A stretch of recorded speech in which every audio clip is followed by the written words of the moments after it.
So today I'm sat down with Jurie, the co-founder of Braai World, and Jurie's going to be telling us more about his company, where it started and what it's about. So Jurie, welcome to Expedition Extreme, and thank you for helping us out in our travels, and we've really enjoyed your products. So Jurie, tell us more about it. What's the idea and how did you come up with it? Well, first of all, I just want to say thank you, and you are welcome. It's our pleasure to help you guys out when you guys are traveling on your expeditions and basically learning about new routes and trips. But come back to Braai World. Basically, it started off quite a few years ago. The idea of bringing in a product, the wood that we do, the Camille Doring and the Mopani, the Cirkelbos, you can't find it anywhere in the Gulf region. So with what you can find here, the opportunity came up where we were looking into bringing the product in and just start distributing it. And since a lot of this is in abundance in Namibia, where we get it from, it seemed like a very good opportunity. And in 2014 we registered the company, and we've been building ever since, selling online, selling through retailers, and it's just growing every single day. So we'll day. touch on your retail and how people can actually get in touch with you a little bit later, but Sure. what I would like to know, being a fellow South African, I understand what Mopani and Camille Doring and Cirkelbos is. It's commonly known as hardekool to us in the southern African region. For the viewers and for everybody else, I suppose everybody would look at it saying that it's hardwood. Now, what makes this different to the wood that I can go to the local store next to the little camping stores and so on, and I can pick up little bundles of wood? What's the difference, the main unique selling points of this? Well, I'd say if you look at the harsh conditions of where the two types of wood are growing, you can say there's a lot of similarities, but for some reason the wood that comes out of the Gulf region is just not on the same level.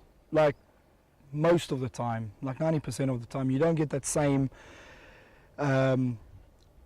period of time that the wood stood in the desert. The density. The really. density is obviously a lot. It's a lot more denser than your normal white wood, your beech, birch, and those type of woods that you would find out of Europe. And those woods are mainly for either fireplaces or making furniture. Yeah. So But a bonfire more than something yeah, that's going to last you. I mean, couple of hours. we use your wood, and I can go out with 2 bags of wood, and it lasts me pretty much the whole evening. I'm cooking on it, and the next morning I just have to wipe off the ash and put the kettle on there, and I can boil my water the next day, so the heat stays there all the time. Absolutely. So what you're saying, the local wood here, it gives you the effect, but it doesn't give you the longevity of Yes. the heat and being able to do everything with it. Yes, absolutely. Okay, so you say you bring it in from Namibia, and you've been bringing it in for quite a while. I've noticed that some retail stores have been stocking this, but most importantly, I think you've had an online channel all along, haven't you? Yeah, that's where it all started off. We launched the online shop in October 2014. So right now it's 2 years old.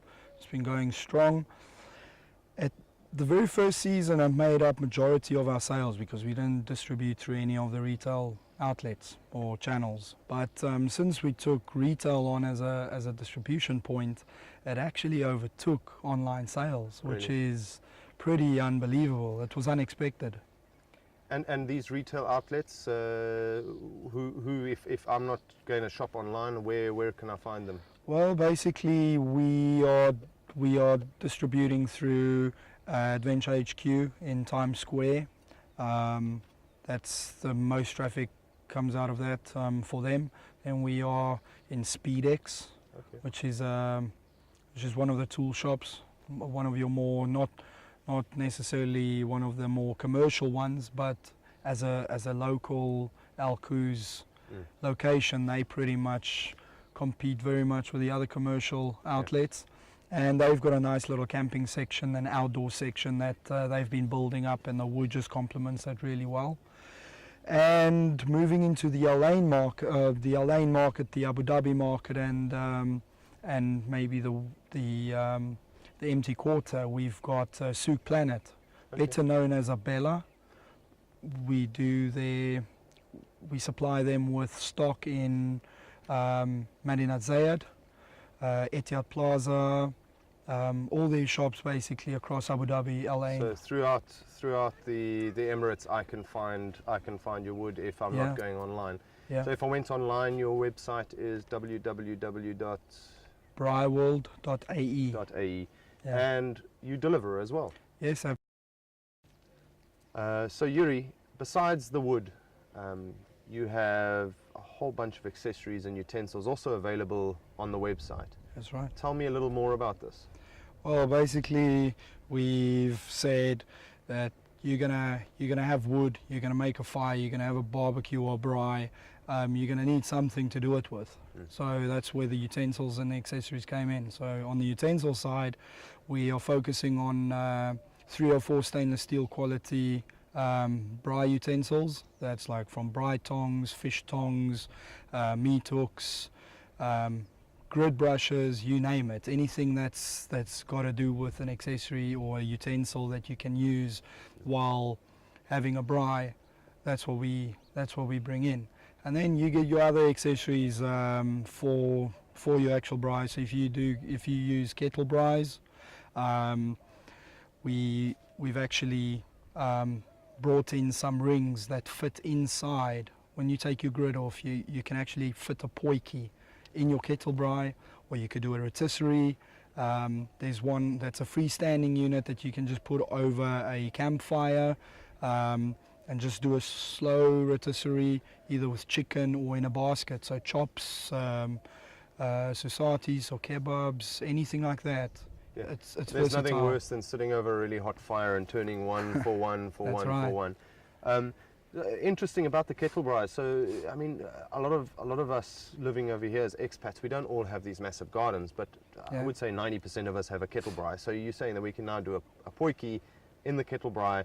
No need to make a fire pit or dig up your grass and make a fire pit or anything like that. That's phenomenal. That's absolutely brilliant. As you can see in the background over here, we've got the pot going on the fire. So we're doing a short cut on that as well with regards to how to do a bush pot, and we'll run you through it. So from our side, www.braaiworld.ae, go and have a look at it. Highly recommended. The wood is fantastic. Your meat tastes completely different to any charcoal fire that you're going to make. And have a look at the guys. Support local. Thank you, Jurie. Thank you, Sean. Appreciate it. Right.